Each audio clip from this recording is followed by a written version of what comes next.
Good morning students. देखिएगा हमारा next आपका टॉपिक है कोशी फंडामेंटल थ्योरम, कोशी समाकल प्रमेय। यहाँ पर देखिए इसका स्टेटमेंट क्या है आपका, माना कि एक शह संबद्ध क्षेत्र जी में, एक शह संबद्ध क्षेत्र जी में फलन क्या है आपका विश्लेषिक है, और इसमें जो फलन आपका विश्लेषिक है आगे क्या कह रहा है आपसे, एफ डैश जेड क्या है आपका कंटिन्यूअस है। तो आपको क्या दिखाना है कि समृद्ध यदि जी में हमारा क्षेत्र जो जी है उस क्षेत्र में सी एक समृद्ध कंटूर हो तो हमें क्या दिखाना है, उसका इंटीग्रल जो होगा वो इंटीग्रल आपको क्या बताना है, 0 बताना है बच्चों। यहाँ सबसे पहली चीज़ है, इस प्रमेय में आप पहले समझिए क्या कहनी चाह रही है प्रमेय। आप इसमें जो चीज़ आपसे पूछ रहा है उसको अंडरलाइन कर लीजिए और जिसके बारे में हम जानते हैं वो देख लीजिए। देखिएगा यहाँ पर एक शह संबद्ध क्षेत्र जी बोल रहा है और एक शह संबद्ध क्षेत्र जी का मतलब सिंपली कनेक्टेड रीजन है बच्चों। और सिंपली कनेक्टेड रीजन हम पिछले लेक्चर में बता चुके हैं, सिंपली कनेक्टेड रीजन और मल्टीपल कनेक्टेड रीजन क्या होता है। तो यहाँ पर हमें कोई भी समृद्ध कंटूर जो भी दिया हुआ है वो सिंपली कनेक्टेड रीजन में ड्रॉ है। जो भी आपको कंटूर है वो कंटूर किस में है आपका, सिंपली कनेक्टेड रीजन में ड्रॉ है। तो यहाँ पर हमारा कोई समृद्ध कंटूर हो गया, ये कंटूर सी आपका किस में है, सिंपली कनेक्टेड रीजन में है, क्योंकि इसके अंतर्गत कोई भी होल नहीं है, तो ये आपका क्या हो गया, सिंपली कनेक्टेड रीजन हो गया बच्चों। आगे देखिए जी में एफ जेड क्या है आपका विश्लेषिक फलन है। विश्लेषिक फलन होने का मतलब क्या हो गया, जो इसके अंतर्गत पॉइंट है, क्योंकि आप विश्लेषिक फलन की परिभाषा पढ़ते हैं तो विश्लेषिक फलन की परिभाषा यही होती है कि उसके अंतर्गत स्थित बिंदु, उसके प्रांत में स्थित बिंदु क्या होने चाहिए, प्रत्येक बिंदु पर आपका फलन क्या होना चाहिए, अवकलनीय होना चाहिए। तो यहाँ पर ध्यान रखने वाली बात है कि आपको Cauchy fundamental theorem, Cauchy fundamental theorem कब लागू होगी, जब लागू होगी जबकि आपका जो कंटूर है, जो आपका सी जो कंटूर है वो क्या होना चाहिए, सिंपली कनेक्टेड रीजन में ड्रॉ होना चाहिए। यानी जो हमारा जो हम कंटूर लेके चल रहे हैं वो कंटूर सी आपका किस में होना चाहिए, एक से संबद्ध क्षेत्र, यानी एक से संबद्ध में क्या होना चाहिए, चित्रित होना चाहिए, ड्रॉ होना चाहिए। यानी सबसे पहला काम होना क्या चाहिए कि जो हमारा कंटूर है वो कंटूर किस में होना चाहिए, ड्रॉ सिंपली कनेक्टेड रीजन में होना चाहिए। दूसरी बात, दोनों ही आपकी अगर सेटिस्फाई होती हैं कंडीशंस तो हम कौन सी थ्योरम यूज़ कर सकते हैं, Cauchy fundamental theorem Cauchy fundamental theorem लगा सकते हैं। तो यहाँ से देखिएगा सेकंड पॉइंट क्या कहता है, सेकंड पॉइंट कहता है कि अगर एफ जेड जो फंक्शन एफ जेड है, एफ जेड क्या होना चाहिए, इस कंटूर के अंदर स्थित प्रत्येक बिंदु पर, हर पॉइंट पर क्या होना चाहिए, एनालिटिक होना चाहिए। अगर ये दोनों शर्तों को संतुष्ट करता है तो उस जगह हम कौन सी थ्योरम यूज़ करेंगे, कोशी फंडामेंटल थ्योरम यूज़ करेंगे बच्चों। क्या है आपका, दोबारा से सुनिएगा क्योंकि हम क्या कह रहे हैं आपसे, माना कि एक शह संबद्ध क्षेत्र जी में एफ जेड विश्लेषिक फलन है, F Z F dash Z संतत है। तो यहाँ पर हमारा क्या है, फंक्शन आपका क्या दिया हुआ है, जो कंटूर दिया हुआ है वो कंटूर किस में होना चाहिए आपका, सिंपली कनेक्टेड रीजन में होना चाहिए। और दूसरा पॉइंट क्या होना चाहिए, जो एफ जेड है वो इस कंटूर सी के अंतर्गत प्रत्येक बिंदु पर आपका क्या होना चाहिए, एनालिटिक होना चाहिए। तो ही हम क्या लगा सकते हैं, कोशी फंडामेंटल थ्योरम लगा सकते हैं। तो कोशी फंडामेंटल थ्योरम लगाने के लिए आपको कौन कौन सी शर्तों को ध्यान में रखना है, पहली कि एफ जेड इस कंटूर सी के अंतर्गत, इस कंटूर सी के अंतर्गत आपका क्या होना चाहिए, प्रत्येक बिंदु पर अवकलनीय या एनालिटिक होना चाहिए। एनालिटिक का मतलब होना चाहिए उसके प्रत्येक बिंदु पर आपका क्या है, अवकलनीय। दूसरी बात आपका क्या होना चाहिए, जो कंटूर है वो किस में होना चाहिए, ड्रॉ होना चाहिए, सिंपली कनेक्टेड रीजन में होना चाहिए। क्योंकि अगर कंटूर सिंपली कनेक्टेड रीजन में है तो आप इसमें कौन सी थ्योरम अप्लाई करेंगे, कोशी फंडामेंटल थ्योरम। अब देखिए हमें क्या प्रूफ करना है इसमें बच्चों, आपको प्रूफ क्या करना है, आपको प्रूफ करना है कि जो कंटूर है वो एक समृद्ध कंटूर हो तो हमें दिखाना है कि इस कंटूर का, इस परिपथ का, इस कंटूर का इंटीग्रल यानी आपका समाकलन क्या होगा, 0 होगा। ये हमें शो करना है। ठीक है बच्चों, ये इंपॉर्टेंट थ्योरम है। तो यहाँ पर देखिएगा हमें क्या शो करना है, integral of C F Z D Z बराबर में 0। तो देखिए हम इसके प्रूफ के लिए क्या कर रहे हैं, लेट क्या माना हमने, माना एफ जेड बराबर में यू प्लस आयोटा वी का फंक्शन होता है हमारे पास, हम जानते हैं एफ जेड किसका फंक्शन होता है, यू प्लस आयोटा वी में, क्योंकि कॉम्प्लेक्स में हम इसी को फंक्शन लेते हैं। यू किसका फलन होता है, एक्स कॉमा वाई को, इसको इस तरीके से भी रिप्रेजेंट कर सकते हैं, U X comma Y plus iota V X comma Y. ठीक है बच्चों, क्या बोल रहे हैं हम कि माना function U X Y plus iota V X comma Y, आगे आप क्या बोल रहे हैं, प्रांत जी में या क्षेत्र जी में एक शह संबद्ध है, क्या है आपका, डोमेन डी में, यानी आपका क्षेत्र यहां पर जी दे रखा है, तो इस क्षेत्र जी में क्या है, एक शह संबद्ध है, तथा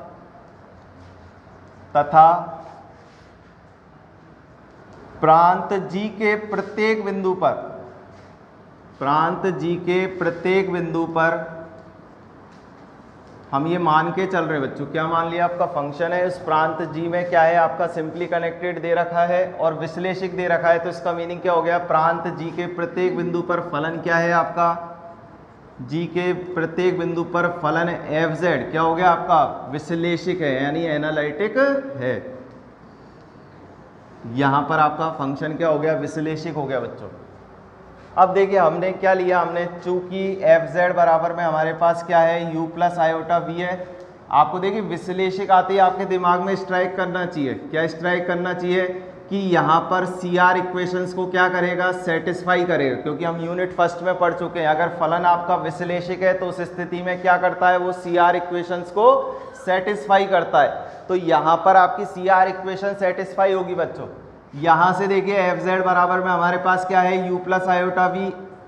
अब हमने इससे क्या निकाल लिया बच्चों, यहाँ से ये जेड बराबर में आपका क्या हो गया, जेड बराबर हम जानते हैं क्या होता है, एक्स प्लस आयोटा वाई का फंक्शन होता है। हमारे पास जेड किसका फंक्शन होता है, एक्स प्लस आयोटा वाई का। तो इससे हमने क्या निकाल लिया बच्चों, डी जेड निकाल लिया, और डी जेड क्या होगा, D X plus iota D Y, इसका हमने डिफ्रेंशिएशन कर दिया। तो डी जेड बराबर में यहाँ से क्या आएगा, डी एक्स प्लस के आयोटा डी वाई। अब देखिए हमें क्या निकालना है बच्चों, इस कंटूर का समाकलन निकालना है, इस कंटूर का समाकलन निकालना है। तो यहाँ से हमने क्या निकाला, integral of C F Z D Z लिखा। आपने क्या किया, इस कंटूर के अंतर्गत इसको हम इससे भी रिप्रेजेंट कर सकते हैं, क्योंकि ये क्लोज्ड कंटूर है। कौन सा कंटूर है आपका, क्लोज्ड कंटूर। तो यहाँ पर हम क्या लगाएंगे, integral of C F Z D Z बराबर में हमें इसको क्या लाना है, 0 लाना है बच्चों। तो यहाँ से एफ जेड के स्थान पर हम क्या लिखेंगे, कंटूर सी एफ जेड के स्थान पर ये रहा यू प्लस आयोटा वी, और जी जेड के स्थान पर हमें क्या लिखना है, डी एक्स प्लस के आयोटा डी वाई। यहाँ से हम क्या करेंगे, अंदर गुणा करेंगे, गुणा करने पर वास्तविक भाग को अलग कर लेंगे और काल्पनिक भाग को अलग कर लेंगे। तो यहाँ से आपका इंटीग्रल ऑफ कंटूर सी, तो यहाँ से देखिए आपका क्या बनेगा, यू डी एक्स और आयोटा स्क्वायर का मान -1 हो जाएगा, तो माइनस के वी डी वाई बनेगा। ये आपका रियल पार्ट्स हो गया। इमेजनरी पार्ट के लिए क्या बनेगा, प्लस के आयोटा कॉमन ले लिया हमने बच्चों। तो यहाँ से क्या आएगा, देखिएगा आपका वी डी एक्स आएगा, वी डी एक्स प्लस के क्या आएंगे, आयोटा यू डी वाई। तो यहाँ इसको हमने क्या लिख दिया है, यू डी वाई। आप इसको नाम दे दीजिए इक्वेशन नंबर फर्स्ट। देखिएगा हमने क्या किया, अपने एक से संबद्ध क्षेत्र प्रांत जी में कंटूर को बनाया है, उसको ड्रॉ किया है। दूसरी चीज़, उस कंटूर सी के अंतर्गत यानी उसके अंतर्गत बिंदु जो भी है उस पर बिंदु पर आपका क्या होना चाहिए, फंक्शन एनालिटिक होना चाहिए। नंबर सेकंड पॉइंट, हमने फंक्शन क्या लेके चलते हैं, एफ जेड बराबर में U plus iota V. Z किसका फंक्शन होता है, एक्स और वाई का। यहाँ से हमने अवकलन कर दिया, डी जेड बराबर में क्या आया, D X plus iota D Y. F Z की वैल्यू को यहाँ पुट किया, डी जेड की वैल्यू को यहाँ पुट किया, गुणा किया है। गुणा कर सकते हैं हम यू का डी एक्स से, यू का डी वाई से। तो यहाँ से आयोटा वाले को अलग कर लिया और इमेजनरी को अलग किया, रियल को अलग कर लिया। देखिएगा हम आगे क्या कर रहे हैं, देखिए हम एक थ्योरम यूज ले रहे हैं। नाउ ग्रीन्स थ्योरम, आप इसको वेक्टर में भी पढ़ते हैं बच्चों। यहाँ पर हम कौन सी थ्योरम ले रहे हैं? ग्रीन्स थ्योरम यूज ले रहे हैं बच्चों। Now apply Green's theorem. तो यहाँ पर जब हम ग्रीन्स थ्योरम लगा रहे हैं, ग्रीन्स थ्योरम क्यों लगा रहे हैं? क्योंकि हमारे पास कोई भी कंटूर है, आपका ये कंटूर है हमारा सी, इस कंटूर के अंतर्गत आपका क्या होगा? एरिया होगा। क्या होगा? इसका कोई ना कोई एरिया होगा बच्चों, और इसका कोई ना कोई एरिया होगा यानी उसका कोई सरफेस होगा। तो इस एरिया के अंतर्गत, अब इस कंटूर के अंतर्गत जो एरिया है वो एरिया क्या होगा? आपका फाइनाइट होगा। और एरिया अगर फाइनाइट है तो उसकी लेंथ भी क्या होगी? फाइनाइट होगी बच्चों, यानी उसकी परिमित होगी। तो यहाँ पर हम ग्रीन्स थ्योरम क्यों अप्लाई कर रहे हैं? ग्रीन्स थ्योरम इसलिए अप्लाई कर रहे हैं क्योंकि यहाँ पर जो हमारा कंटूर दिया हुआ है, इस कंटूर के अंतर्गत जो हमारा सरफेस है, ये जो एरिया है वो एरिया क्या होगा? कोई ना कोई एरिया होगा। और इस एरिया के क्या है? आपका फाइनाइट है, तो इसके अंतर्गत इसकी लेंथ भी क्या होगी? फाइनाइट होगी बच्चों। तो यहाँ से देखिए हम ग्रीन्स थ्योरम अप्लाई कर रहे हैं। तो ग्रीन्स थ्योरम किसके अंतर्गत अप्लाई कर रहे हैं? किसी सरफेस एस के अंतर्गत, कोई सतह आपकी क्या है? एस के अंतर्गत हम ग्रीन्स थ्योरम यूज कर रहे हैं। तो यहाँ से ग्रीन्स थ्योरम क्या होगी? आपकी इंटीग्रल ऑफ, यहाँ से आपका कंटूर सी के अंतर्गत कर रहे हैं तो पी डी एक्स प्लस के क्यू डी वाई, आप क्या लिख रहे हैं? पी डी एक्स प्लस के क्यू डी वाई बराबर में डबल इंटीग्रल, क्योंकि सरफेस की आप लिमिट लगा रहे हैं तो डबल इंटीग्रल एस के अंतर्गत आप कर रहे हैं। तो एस के अंतर्गत करेंगे तो यहाँ से आपका क्या बनता है? Del Q over del X minus के del P over del X into में डी एक्स डी वाई।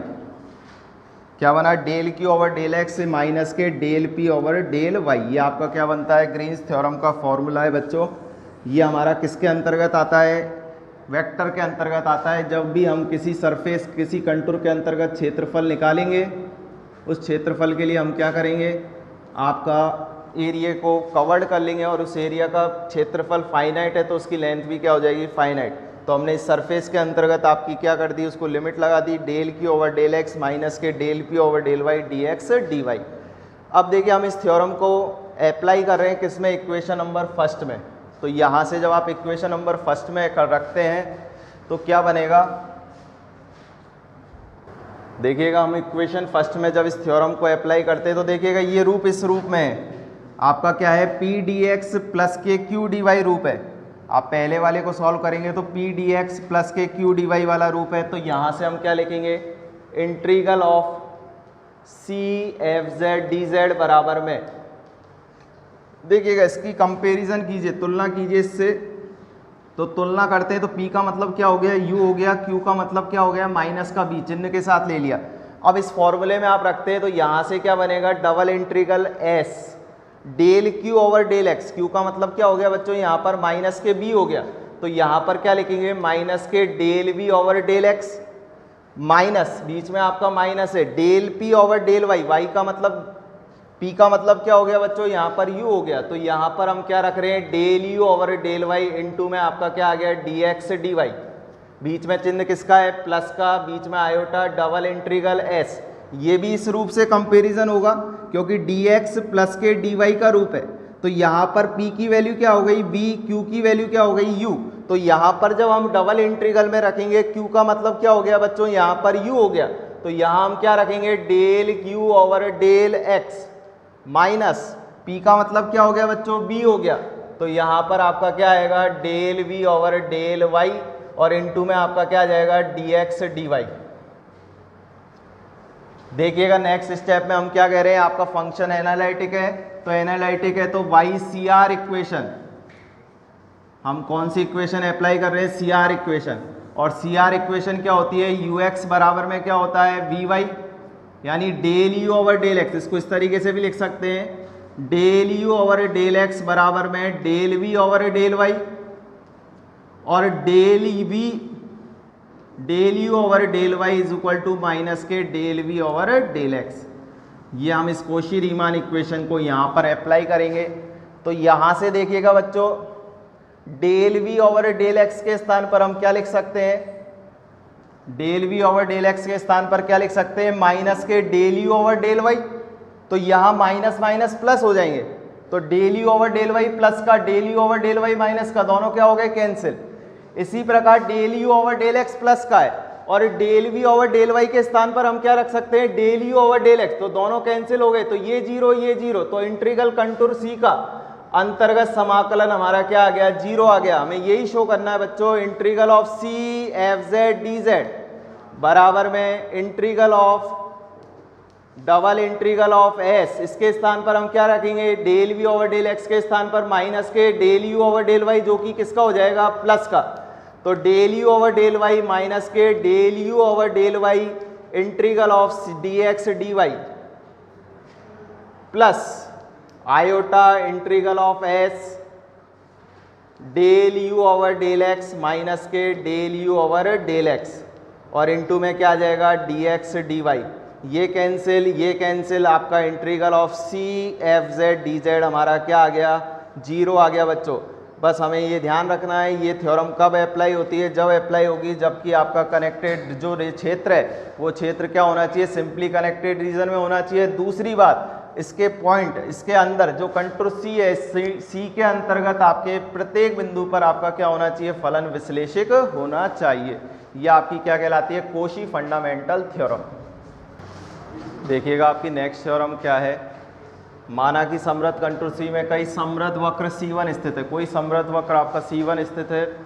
जितनी बार आप इस थ्योरम को पढ़ेंगे, जितना भी थ्योरम का क्राइटेरिया ये होता है उसको पढ़ें, जितनी बार पढ़ेंगे उतना ही हमें समझ में आएगा उसमें क्या बोलना चाह रहा है। माना कि समृद्ध कंटूर सी में कई समृद्ध वक्र C1 स्थित है, तो यदि वक्रों के मध्य स्थित प्रदेश तथा वक्र सी पर एफ आपका विश्लेषक फलन हो, तो हमें ये प्रूफ करना है बच्चों। एक बार पढ़ेंगे तो समझ में कुछ भी नहीं आएगा, 2-3 बार पढ़ेंगे जब जाके थोड़ा बहुत समझ में आएगा क्या चीज़ कहनी चाह रही है प्रमेय। अब देखिए इसमें ये कह रहा है कि आपसे समृद्ध कंटूर सी के अंतर्गत, यानी हमारा कोई कंटूर सी है, इस सी के अंतर्गत हमारा कोई कंटूर सी है, इस कंटूर सी यहाँ पर आपका कोई वक्र आपका क्या हो गया, C1 स्थित है। यहाँ पर हमारा वक्र क्या हो गया, आपका C1 स्थित है। इस कंटूर के अंतर्गत आपका वक्र C1 स्थित है। क्या कह रहा है आगे, यदि वक्रों के मध्य स्थित क्षेत्र, प्रदेश का मतलब भी क्षेत्र होता है, डोमेन या रीजन, प्रदेश तथा वक्र सी पर एफ जेड विश्लेषक फलन हो, वक्रों के मध्य, इन वक्रों के मध्य, इस वक्र और इस वक्र के मध्य के क्षेत्र पर, जो ये क्षेत्र है, इस क्षेत्र पर आपका जो एफ जेड है, जो एफ जेड है वो क्या है बच्चों, विश्लेषक दे रखा है। यानी फंक्शन जो हमें विश्लेषक दे रखा है वो किस किस के बीच में दे रखा है, इस वक्र के और इस वक्र के बीच में फलन विश्लेषक दे रखा है।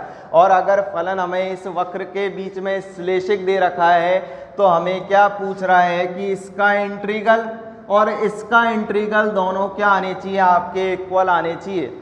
क्या कह रहा है हमसे, जो कंटूर सी है उसके अंतर्गत आपका कोई वक्र C1 है, इस वक्र के मध्य में स्थित क्षेत्र पर, यानी इसके अंतर्गत जो भी डोमेन है, इसके अंतर्गत जो बिंदु हैं, उन पर आपका फलन एफ जेड क्या है, विश्लेषक है। अब विश्लेषक है तो हम अभी कोशी फंडामेंटल थ्योरम पढ़ी है, हमने अभी क्या पढ़ी है, कोशी फंडामेंटल थ्योरम। और वो कोशी फंडामेंटल थ्योरम क्या कहती है, अगर हमारा कोई भी सिंपली कनेक्टेड होना चाहिए, पहले क्या होना चाहिए, फंक्शन सिंपली कनेक्टेड होना चाहिए, लेकिन ये मल्टी कनेक्टेड रीजन है, तो इसको सिंपली कनेक्टेड रीजन में बनाने के लिए हम इसमें क्या लगा देंगे, एक कट लगा देंगे बच्चों। क्या लगा देंगे, एक कट। इसको क्या बोलते हैं, क्रॉस कट बोलते हैं बच्चों।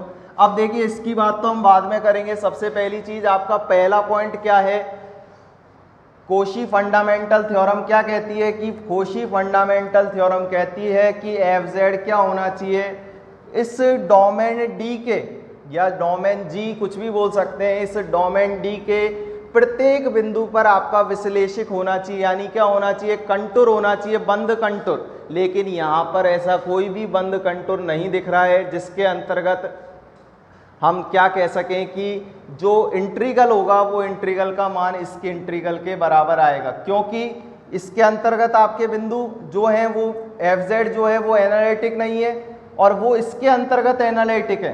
तो हमें क्या दिखाना है इस थ्योरम में, ये बराबर में ये दिखाना है। तो यहाँ पर देखिएगा हम क्या कहना चाह रहे हैं, आप कहना चाह रहे हैं कि एफ जेड जो है वो प्रत्येक बिंदु पर आपका क्या है, अब विश्लेषक है। अब विश्लेषक है तो हमें यहाँ पर क्या बनाना होगा, इसके लिए कोशी फंडामेंटल थ्योरम के लिए एक सिंपली कनेक्टेड रीजन बनाना होगा, और सिंपली कनेक्टेड रीजन बनाने के लिए हमने बच्चों यहां पर क्या कर दिया, इसमें एक कट लगा दिया, इस कंटूर में या वक्र में एक क्या लगा दिया आपने, एक कट लगा दिया, क्योंकि हम यहां पर पढ़ चुके हैं कोशी फंडामेंटल थ्योरम में, ये कोशी फंडामेंटल थ्योरम है आपकी सी के अंतर्गत। इसकी हमेशा डायरेक्शन कैसी लेते हैं हम, एंटी क्लॉकवाइज लेते हैं बच्चों। तो यहाँ से हम कोशी फंडामेंटल थ्योरम में क्या कहते हैं, integral of C F Z D Z बराबर में क्या होता है, जीरो होता है। क्योंकि जीरो कब होगा, क्योंकि कोशी फंडामेंटल थ्योरम जब ही लगेगी जबकि उसके डोमेन डी के प्रत्येक बिंदु पर आपका फलन क्या होना चाहिए, विश्लेषिक होना चाहिए, और क्या होना चाहिए, जो हमारा रीजन है, जो हमारा क्षेत्र है या कंटूर है, वो किस में होना चाहिए, आपका सिंपली कनेक्टेड रीजन में होना चाहिए। तो यहाँ से देखिएगा ये जो गैप बनाया है बच्चों हमने, ये गैप क्या होता है, बहुत ही टेंस टू जीरो के नज़दीक होता है, अत्यंत बहुत, इतना ऐसा लग रहा है हमें देखने पर कि इतना बड़ा गैप है, लेकिन ये होता किसके बराबर है, बहुत जीरो के बराबर होता है, यानी बहुत ही अत्यंत छोटा गैप होता है ये। तो यहाँ से हमने क्या लगाया, एक क्रॉस कट लगाया इन दोनों को जोड़ने के लिए। क्यों लगाया, क्योंकि ये हमारा क्या बन जाएगा, एक बंद कंटूर बन जाएगा बच्चों। देखिए ये गैप जो लगाया है इससे हमारा क्या हो गया, एक क्लोज्ड परिपथ बन गया, यानी एक क्लोज्ड कंटूर बन गया आपका। बना क्या नहीं बना, क्योंकि कोशी रीमा, कोशी फंडामेंटल थ्योरम हमेशा किसके लिए लगती है, क्लोज्ड कंटूर के लिए आपकी क्या लगती है, कोशी फंडामेंटल थ्योरम। तो यहाँ से हमने इसको पॉइंट्स को नाम दिया, ए बी सी डी, यहाँ पर पॉइंट ले लिया ई, ये नाम दे रहे हैं, यहाँ से इसको नाम दे दिया हमने एफ। यहाँ डायरेक्शन यूँ चलेंगे क्योंकि डायरेक्शन की अकॉर्डिंग एफ जी, यहाँ से आपका हो गया है एच, और इस पॉइंट को हमने नाम दे दिया बच्चों आई, और इसकी डायरेक्शन ये हो गई, इसकी डायरेक्शन हमारी क्या होगी,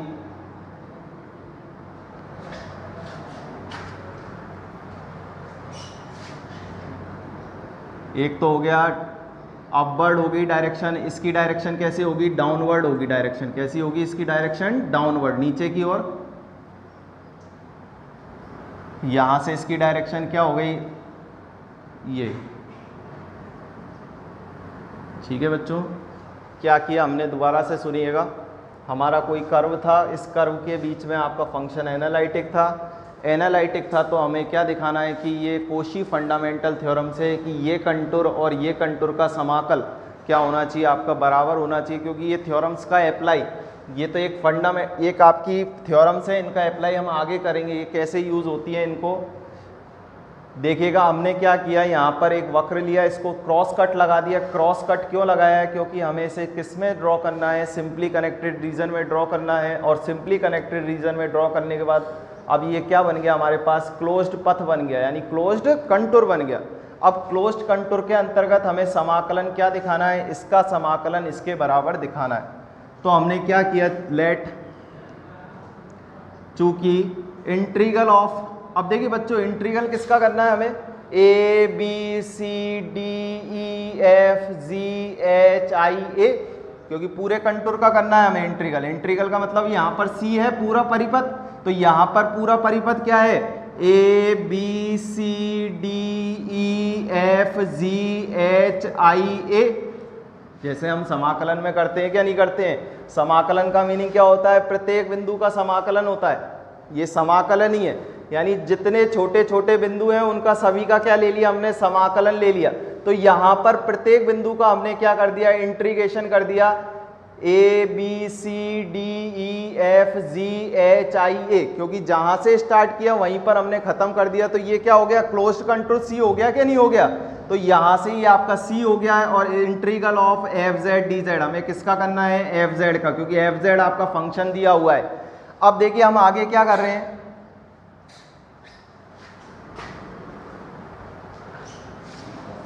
समाकलन के गुणधर्म से, समाकलन के गुणधर्म से हमने क्या किया, इसके टुकड़े कर लिए बच्चों। और समाकलन के गुणधर्म से आप जब टुकड़े करोगे, ये गुणधर्म भी हमारा काम आएगा। तो समाकलन के गुणधर्म से जब इसके टुकड़े करते हो तो टुकड़े क्या होंगे बच्चों, इस कंटूर का समाकलन कर ले हम, क्या नाम दे दिया, ए बी सी डी ई का। पहला कंटूर किस में तोड़ दिया, पहला समाकलन इसका समाकलन कर लिया ए बी सी डी ई का, प्लस दूसरा कंटूर क्या होगा आपका, दूसरा क्या हो गया, हमने इसके ई एफ में तोड़ लिया, क्या तोड़ लिया, ई एफ किसका फंक्शन है, एफ जेड डी जेड का, प्लस तीसरा हमने क्या कर दिया, एफ जी एच आई के अंतर्गत समाकलन कर दिया, एफ जी एच आई और एफ जेड डी जेड, समाकलन के टुकड़े कर दिए, ये पूरा था, पूरे के क्या कर दिया हमने, आधे आधे भागों में तोड़ दिया, और अगला क्या कर दिया, प्लस के I A integral of F Z D Z, जहाँ से स्टार्ट किया वहीं पर पहुँच गए, तो ये क्या हो गया, पूरे का आपका समाकलन। अब देखिए बच्चों, हम इसके स्थान पर integral of A B C D F G H I A के स्थान पर 0 लिख सकते हैं क्या, लिख सकते हैं, क्यों, क्योंकि मैंने आपको बताया था कि क्लोज्ड कंटूर के अंतर्गत integral of F Z D Z बराबर क्या होता है, 0 होता है बाय कोशी फंडामेंटल थ्योरम, क्योंकि यहाँ पर आपका क्या बन गया, क्लोज्ड कंटूर बन गया, और क्लोज्ड कंटूर के अंतर्गत समाकलन क्या हो गया, 0। आगे बढ़ते हैं तो बराबर में integral of A B C D E F Z D Z plus, देखिए बच्चों ई एफ, ये ई एफ लाइन ये रही, और ए आई ये लाइन ए आई ये रही, ई एफ और आई ए। अब देखिए ई एफ और आई ए दोनों क्या हैं आपकी, बराबर है, परिमाण में दोनों क्या हैं, बराबर हैं, समान लंबाई की है, लेकिन क्या है, इनकी डायरेक्शन विपरीत है, इनकी डायरेक्शन क्या है, विपरीत है। और हमेशा हम ध्यान रखना है, जो हम कॉम्प्लेक्स पढ़ेंगे, कॉम्प्लेक्स में हमेशा डायरेक्शन कैसी ली जाती है, एंटी क्लॉकवाइज ली जाती है बच्चों, यानी हमें घड़ी की विपरीत दिशा में इसकी डायरेक्शन लेनी होती है। तो यहाँ से देखिएगा, ये वाली डायरेक्शन कौन सी हो गई आपकी, इस तरीके से चल रहे हैं, तो ये एंटी क्लॉकवाइज हो गई, ये वाली कैसी डायरेक्शन होगी, क्लॉकवाइज। तो जब हम इसको एंटी क्लॉकवाइज में करेंगे या समाकलन के गुणधर्म से करेंगे, तो हम इसको क्या लिख सकते हैं बच्चों, माइनस के ए आई लिख सकते हैं, क्या लिख सकते हैं, माइनस के ए आई। तो यहाँ पर हमें देखने पे पता चल रहा है दोनों का मैग्नीट्यूड यानी परिमाण बराबर है, तो दोनों क्या हो जाएंगे, एक दूसरे से निरस्त हो जाएंगे। तो यहाँ पर ये दोनों क्या हैं, एक दूसरे के विपरीत हैं, तो विपरीत होने की कंडीशन में ये दोनों क्या हो जाएंगे, आपके कैंसिल आउट हो जाएंगे। कैंसिल आउट कैसे हुए, क्योंकि हम इसको क्या लिख सकते हैं, माइनस के ए आई, और माइनस के ए आई को हम क्या लिख सकते हैं, ई एफ लिख सकते हैं क्या, क्योंकि हम क्या बोल रहे हैं यहाँ से, ए आई बराबर में ई एफ बोल रहे हैं बच्चों, सॉरी आई ए बराबर में क्या बोल रहे हैं, ई एफ, आई ए बराबर में क्या बोल रहे हैं, ई एफ। तो यहाँ से दोनों का परिमाण आपका बराबर है, तो उस स्थिति में दोनों क्या हो जाएंगे, एक दूसरे से निरस्त हो जाएंगे। अब हमारे पास क्या बचा, integral of F G H I integral of F Z D Z, ये हमारे पास बचता है। इसका हम यहाँ से पक्षांतरण कर देंगे, तो यहाँ से हमारे पास क्या आएगा, A B C D E F Z D Z बराबर में ये माइनस का हो जाएगा, माइनस के integral of F G H I integral of F Z D Z, minus के एफ जी एच आई। चाहे तो आप देखिए माइनस को यहाँ हमने पक्षांतरण कर दिया है, तो ये माइनस आ गया है। अब देखिए एफ जी एच आई जो हमारी डायरेक्शन है, एफ जी एच आई, ये किस डायरेक्शन में है आपका, क्लॉकवाइज डायरेक्शन में बच्चों। किस डायरेक्शन में, एक वक्र जो दे रखा है, ये अंदर वाले वक्र की डायरेक्शन कौन सी है आपकी, क्लॉकवाइज है। हमें इसको कौन सी डायरेक्शन में बनाना है, एंटी क्लॉकवाइज में। जब भी आप इसको एंटी क्लॉकवाइज में बदलेंगे तो इसकी डायरेक्शन क्या कर देंगे बच्चों, चेंज कर देंगे। तो यहाँ से जब डायरेक्शन चेंज करेंगे तो क्या आएगा, A B C D E integral of F Z D Z बराबर में, जब आप डायरेक्शन चेंज करेंगे तो माइनस तो बाहर चल ही रहा है, तो इसकी डायरेक्शन क्या हो गई, माइनस के, वो आप क्या लगाएंगे, चेंज करेंगे तो minus I H G F, क्या हो गई आपकी direction, I H G F. किस डायरेक्शन में लेंगे, अपोजिट डायरेक्शन में, तो साइन क्या आ जाएगा, माइनस, और F of Z D Z आ जाएगा बच्चों। समाकलन का एक गुणधर्म होता है कि अगर आपका माइनस के C F Z D Z है, माइनस के C F Z D Z है, तो ये माइनस क्या आ जाएगा, आगे आ जाएगा integral of C F Z D Z कहेंगे इसको, क्या लिखेंगे, integral of C F Z D Z लिखेंगे बच्चों। तो यहाँ जो माइनस है वो आपका कहाँ आ जाएगा, ऊपर आ जाएगा, तो माइनस माइनस क्या हो जाएगा, प्लस। तो यहाँ से A B C D E integral of F Z D Z बराबर में क्या हो जाएगा, प्लस हो जाएगा। और यहाँ से आई एच जी एफ क्या हो जाएगा, प्लस का हो जाएगा। अब देखिए बच्चों, ए बी सी डी ई के स्थान पर हम क्या लिख सकते हैं, सी लिख सकते हैं, क्योंकि ये कौन सा कंटूर है आपका, सी कंटूर है। तो यहाँ से it's implies that C F Z D Z, और यहाँ पर हम इसके स्थान पर आई एच जी एफ के स्थान पर क्या लिख सकते हैं, कंटूर C1। तो यहाँ से C1 F Z D Z आएगा। यही हमें क्या करना है, प्रूफ करना है बच्चों।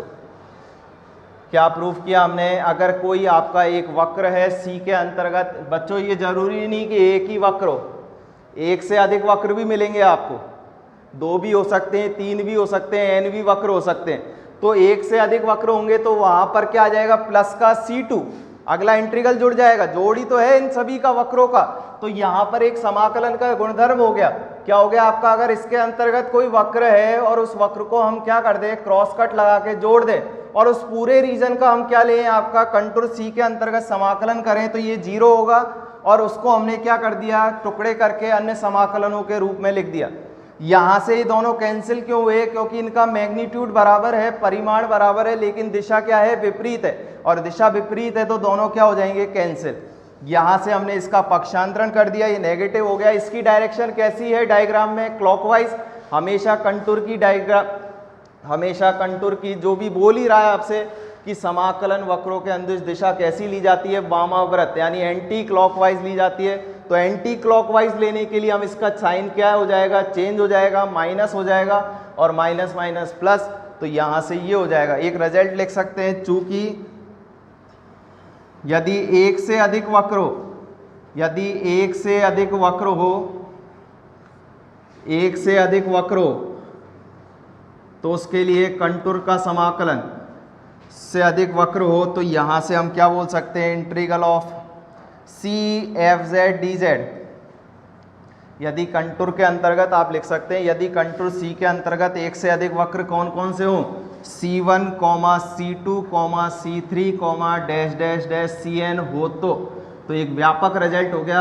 जनरलाइज फॉर्म क्या हो गई, इंटीग्रल ऑफ C1, क्योंकि समाकलन में भी क्या करते हैं, सभी का योग करेंगे क्या नहीं करेंगे। तो यहाँ पर C1 का समाकलन प्लस कंटूर C2 का समाकलन प्लस कंटूर C3 का समाकलन dash dash dash n contour होंगे तो Cn F Z D Z. ये आपका क्या कहलाता है, व्यापक रिजल्ट कहलाएगा। अगर आपसे पूछ ले एक कंटूर सी के अंतर्गत अनंत समाकलन, कितने भी कंटूर हो, कितने भी वक्र हो, उन वक्रों का समाकलन क्या होता है, उन सभी का योग।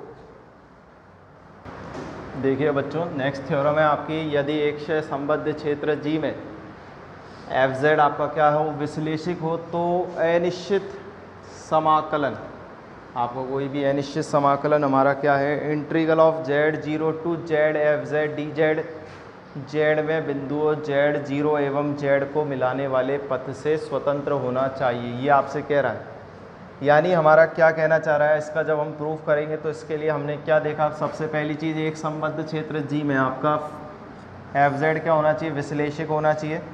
तो हमारा कोई भी डोमेन है, उस डोमेन में आपका फंक्शन क्या है, एनालिटिक दे रखा है। अब यहाँ पर देखिए, बिंदुओं Z0 एवं Z को मिलाने पर, हमने कोई बच्चों Z0 कोई बिंदु ले लिया और Z कोई 2 बिंदु ले लिया, हमने अपनी इच्छा से। आपने क्या कर दिया, एक बिंदु Z ले लिया और एक बिंदु क्या ले लिया, Z0 ले लिया। कहीं भी मान सकते हैं आप इन बिंदुओं को। आपने ये Z ले लिया, यहाँ पर हमने क्या ले लिया, Z0 ले लिया। इन दोनों को मिलाने वाले पथ से स्वतंत्र होता है। ये वाला समाकलन जो होगा ना, ये आपका एक तरीके से हम क्या पढ़ते हैं, लाइन इंटीग्रल पढ़ते हैं बच्चों। क्या पढ़ते हैं आप, रेखा समाकलन, सम्मिश्र रेखा समाकलन। ये आपका टॉपिक भी है आपकी बुक में आगे, ए बी इनिशियो मेथड करके है, ए बी इनिशियो मेथड, सम्मिश्र रेखा समाकलन। इसमें क्या होता है, जब हम किसी लाइन के अंतर्गत समाकलन करते हैं, ये हमारा पॉइंट हो गया Z0, ये पॉइंट हो गया हमारा Zn, इसको हम पॉइंट B मान लेते हैं, इसको A मान लेते हैं। इसके बीच में आपके पॉइंट होते हैं Z1, Z2, Z3, Zn, Zr और Zr-1, ये पॉइंट्स होते हैं बच्चों। इस पॉइंट्स के अंतर्गत हम कोई बिंदु लेते हैं, इन बिंदुओं को हम नाम दे देते हैं। इसमें आपकी बुक में जीटा नाम दिया हुआ है, जीटा 1, जीटा 2, इस तरीके से हम जीटा 3, इन बिंदुओं को इसको नाम दे दिया हमने जीटा r, आपने इनको नाम दे दिया बच्चों। तो ये क्या है, आपका समाकलन ही है। अगर हम बड़े बड़े टुकड़ों का समाकलन करते हैं ना, बड़े बड़े टुकड़ों का, तो उस जगह हम समीशन लगाते हैं, और जब छोटे छोटे अनंत टुकड़ों का आप समाकलन करोगे, छोटे छोटे का, उसके स्थान पर हम समाकलन का यूज़ करते हैं। तो वहाँ पर एक हमारा फॉर्मूला आता है, integral of C F Z D Z बराबर में आता है आपका limit n tends to infinity summation r is equal to 1 to n F of zeta R into में जेड आर माइनस के जेड आर माइनस 1। ये फॉर्मूला निकल के आता है बच्चों वहाँ पर लाइन इंटीग्रल में, आप बुक में देखना, इसको पढ़ना आप, ये आपका फॉर्मूला आता है वहाँ पर। अब देखिए हमारा यहाँ पर मेन चीज़ क्या है, जो लाइन इंटीग्रल होता है बच्चों, ये भी क्या होता है आपका line integral are called as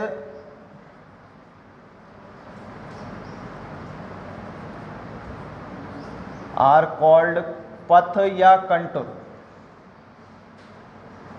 यानी आपका जो लाइन इंटीग्रल है, रेखा समाकलन है, इसको भी हम क्या बोलते हैं, एक सम्मिश्र समा या कंटूर बोलते हैं इसको। जो लाइन इंटीग्रल है, इसी को हम क्या कर देते हैं, जब आपस में जोड़ देते हैं ना बच्चों, तो क्या बन जाता है, एक कंटूर बन जाता है। तो यहाँ से ही इसकी स्टार्टिंग यहीं से होती है। हमारा जो रेखा है, इस रेखा के अंतर्गत जब हम इंटीग्रल करते हैं तो वो सूत्र ये निकल के आता है जो बताया था।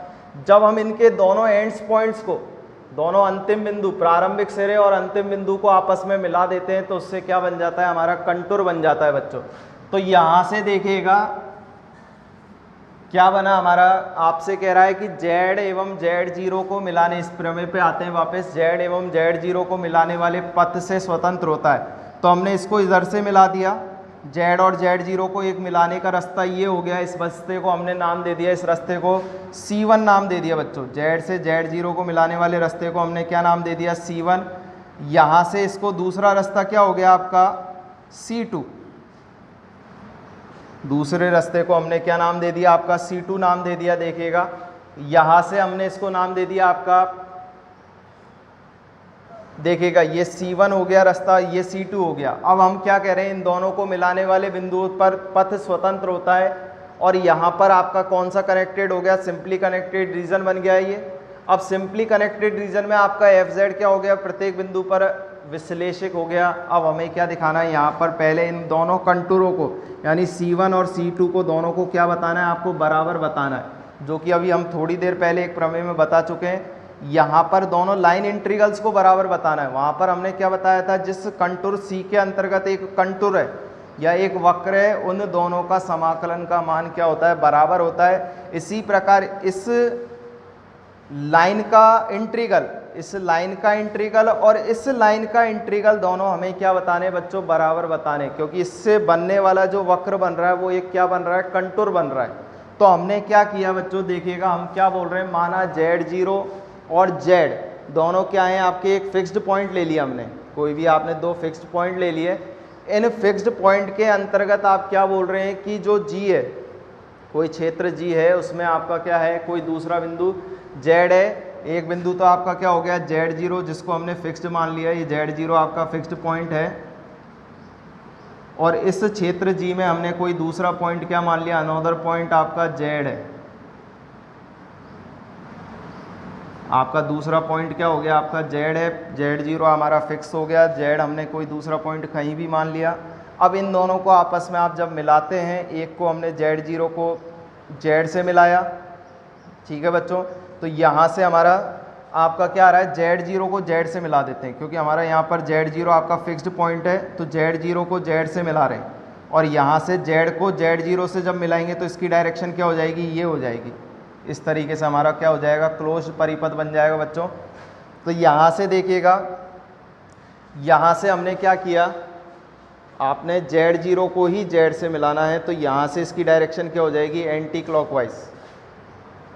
ठीक है बच्चों, यहाँ से हमने Z0 को भी Z से मिलाया, Z0 को भी Z से मिला दिया।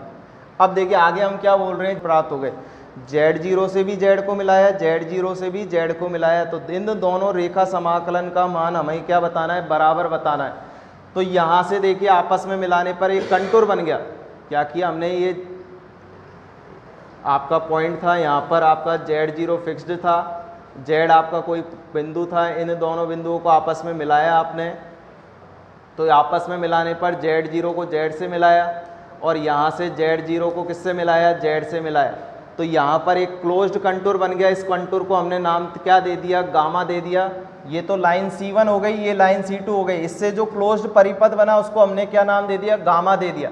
अब गामा दे दिया तो क्लोज्ड कंटूर बन गया, और क्लोज्ड कंटूर होते ही हम क्या लगा सकते हैं, कोशी फंडामेंटल थ्योरम लगा सकते हैं। और कोशी फंडामेंटल थ्योरम क्यों लगा सकते हैं, क्योंकि यहाँ पर आपका कौन सा जो कर्व है, यानी जो आपका कंटूर है, गामा कंटूर है, वो किस रीजन में ड्रॉ है, आपका सिंपली कनेक्टेड रीजन में ड्रॉ है। और दूसरी कंडीशन क्या है इसमें, जो इसमें FZ है वो इसके प्रत्येक बिंदु तथा ऊपर भी क्या होता है, विश्लेषिक होता है, इसकी परिसीमा पर भी आपका क्या होगा, विश्लेषिक होगा। तो यहाँ से जो FZ है वो आपका इस पर भी हर पॉइंट पर विश्लेषिक है और एक सिंपली कनेक्टेड रीजन में ड्रॉ है, तो यहाँ पर हम क्या लगा सकते हैं, कोशी फंडामेंटल थ्योरम लगा सकते हैं। किसके अंतर्गत, गामा फंक्शन के लिए। तो गामा के लिए आपका जो गामा कंटूर है उसके लिए FZ DZ का मान क्या हो जाएगा, 0। हम बोल ही रहे हैं जिसके अंदर तथा ऊपर फलन FZ क्या है, आपका विश्लेषिक होगा, तो यहाँ पर गामा FZ DZ का मान कितना आ गया बच्चों, 0 आ गया। अब देखिए गामा FZ DZ क्या है आपका, ये गामा FZ DZ हमारे पास क्या है, ये गामा FZ DZ हमारे पास क्या है, ये वक्र है, ये पूरा कंटूर है। कंटूर किन किन का योग है, एक तो C1 का योग प्लस C2 का योग है, क्या नहीं है। तो यहाँ से हम क्या बोल सकते हैं, जो गामा FZ DZ है, जो इंट्रीगल है, वो कंटूर जो है वो क्या है आपका, पहली लाइन इंट्रीगल। हमने C2 को पहले इसलिए लिखा क्योंकि इसकी डायरेक्शन क्या है, एंटी क्लॉकवाइज है बच्चों, इसकी डायरेक्शन कैसी है, एंटी क्लॉकवाइज। तो यहाँ से हम पहला क्या लिख रहे हैं, C2 गामा FZ। आपको तो ये समझना है, पहले ये कंटूर बन गया, पहले लाइन थी, ये लाइन थी, इन दोनों को मिला दिया, Z0 से Z को मिला दिया एक बार, तो यहाँ C2 हो गया, ये एक C1 हो गया। ये दो पॉइंट्स हैं, Z0 को Z से मिलाया था और इसको Z0 को Z से मिलाया था, तो दो लाइन, दो रास्तों से हम पहुंच सकते थे। ये क्या कहलाते, पथ कहलाते। वो बोल रहा है Z0 को Z से मिलाने वाले पथ से स्वतंत्र होता है, ये चीज़ भी हमें प्रूफ करनी है।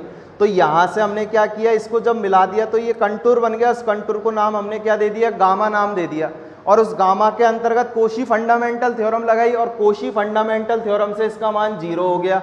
जब ये 0 हो गया, ये किसका योग है, इसका और इसका योग है, यानी जो हमारा कंटूर बना है वो किससे मिलके बना है, इस लाइन से और इस लाइन से मिलके बना है। यानी हमें क्या बताना है, ये दोनों लाइनों का मान आपस में क्या होता है, बराबर होता है। जैसे हमने क्या बताया था, इसके अंदर कोई वक्र है और उन दोनों वक्रों का मान क्या आया था, बराबर आया था। तो उसी परिस्थिति में हमारा इसकी डायरेक्शन क्या है, एंटी क्लॉकवाइज। अब देखिए इसकी डायरेक्शन क्या है बच्चों, क्लॉकवाइज है, इसकी डायरेक्शन क्या है, क्लॉकवाइज है। तो यहाँ से हमने इसको एंटी क्लॉकवाइज में कर दिया, तो क्या लिखेंगे, -C1, क्योंकि हमेशा समाकलन की डायरेक्शन हमें क्या लेनी है, एंटी क्लॉकवाइज। तो यहाँ से हमने इस माइनस को आगे लिख दिया, चाहे हो तो आपने PSQ नाम नहीं दिया है तो यहाँ पर डायरेक्ट आप C2 माइनस के C1 लिख दीजिएगा। यहाँ से इसका पक्षांतरण किया तो ये दोनों क्या आ गए आपके बराबर। तो हमें क्या पता चल रहा है, अगर कोई दोनों लाइन है तो दोनों लाइनों का इंटीग्रल भी आपका क्या आएगा, इक्वल आएगा। यानी C1 के अंतर्गत समाकलन कर लीजिए, C2 के अंतर्गत, यानी लाइन का, इस लाइन का समाकलन या इस लाइन का समाकलन, तो वो हमेशा क्या आएगा आपका, बराबर आएगा। अब देखिए हमने आगे क्या बोल रहे हैं कि Z0 और Z0 को मिलाने वाले वक्र के अनुदिश FZ का समाकलन हमेशा क्या आता है, समान आता है। ये हमने प्रूफ कर दिया। अब आगे क्या कह रहा है आपसे, जो समाकलन है, जो अनिश्चित समाकलन है, यानी कि वो हमारी लाइन है, ये हमारी जो लाइन है Z0 से Z तक की, ये जो हमारी लाइन है Z0 से Z तक की, अगर मैं इस पॉइंट को नाम दे दूं बच्चों A और इसको नाम दे दूं B, तो ये क्या कहलाएगा, integral of A to B FZ DZ कहलाएगा। यानी A से B तक का मुझे अगर समाकलन करना है अनंत बिंदुओं का, यानी इन बिंदुओं का जब समाकलन करूंगा तो समाकलन क्या होगा, निचली सीमा ऊपरी सीमा, क्या लिखेंगे, integral of A to B FZ DZ। यानी हमने क्या कर दिया, यहाँ पर कोई भी अनिश्चित समाकलन Z0 to Z, क्षेत्र G है, इस क्षेत्र G में Z0 एवं Z को मिलाने वाले पथ से स्वतंत्र होता है। यानी पथ से स्वतंत्र का मतलब, ये दो पथ बने थे हमारे पास, एक पथ था आपका C1 था और एक पथ क्या था आपका C2 था। एक पथ क्या था, C1 था, एक पथ क्या था, C2 से। तो हम क्या बोल सकते हैं, अगर आपका ये दोनों बराबर हैं तो हम यहाँ पर इन दोनों का इस लाइन से भी, जब हम पथ से स्वतंत्र का मतलब क्या बताना है कि इन दोनों का मान बराबर है, तो यहाँ से लेकर यहाँ तक का, ए से लेकर बी तक का अगर हम इंटीग्रल कर दें, ए से लेके बी तक का अगर आप integral F Z D Z कर दें, तो यहाँ पर हमारा क्या आ जाएगा, वो भी क्या हो जाएगा, आपसे पथ से स्वतंत्र हो जाएगा, क्योंकि दोनों बराबर आएंगे, ये बराबर इसके, तो ये भी किसके बराबर होगा, इन दोनों के बराबर। तो हम लास्ट में क्या लिख सकते हैं, अतः integral of C1 F Z D Z बराबर में integral of C2 F Z D Z बराबर में integral of Z0 to Z F Z D Z. यानी हमारा क्या हो गया, जो इनको मिलाने वाला पथ है उससे भी क्या होता है, आपका स्वतंत्र होता है। यानी आपका ये तीनों क्या आ गए, बराबर आ गए, तो यहाँ पर ये इस पर डिपेंड नहीं कर रहा है, इनसे स्वतंत्र है। तो यहाँ से हमारा क्या आ गया, C1 integral of F Z D Z, C2 integral of F Z D Z बराबर में Z0 to Z F Z D Z. ये हमारा क्या कहलाता है, इसकी मूलभूत प्रमेय है, ये कोशी फंडामेंटल थ्योरम की। आगे हम क्या बोल रहे हैं,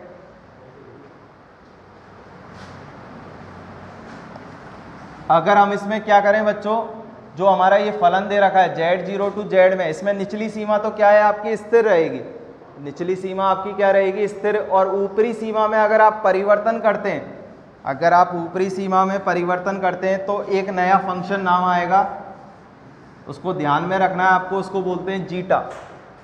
यदि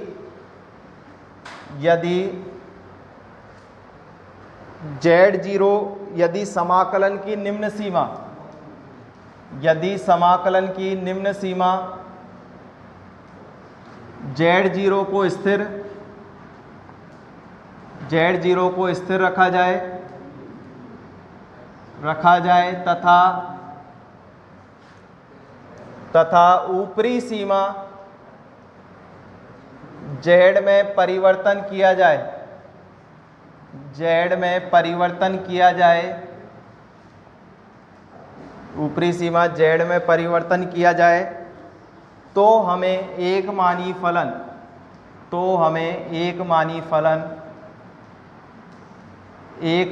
फलन फाई ऑफ जीटा बराबर में, आप इसकी जगह ई भी रिप्रेजेंट कर सकते हो अगर हमें बोलने में नहीं आता है, integral of C F of zeta और डी ऑफ जीटा। ठीक है बच्चों, इस तरीके से हमारी ये थ्योरम है। मेन चीज़ हमने इसमें ये बताया है कि इन दोनों लाइन इंटीग्रल्स का समाकलन भी क्या आएगा, समान आएगा। यानी रेखा समाकलन का मान भी क्या होता है, समान होता है। जैसे कंटूर के अंतर्गत वक्र होगा उसके अंतर्गत भी समाकलन समान होता है, तो इसी प्रकार लाइनों का इंटीग्रल भी क्या आएगा, इक्वल आएगा, जो कि हमारा किसके बराबर होगा, जो लाइन इंटीग्रल है, जो Z0 से Z तक का समाकलन होता है उसके बराबर होता है। इस तरीके से हमने ये प्रूफ की है। अब इससे बेस्ड हम कई एग्जाम्पल्स भी करेंगे बच्चों।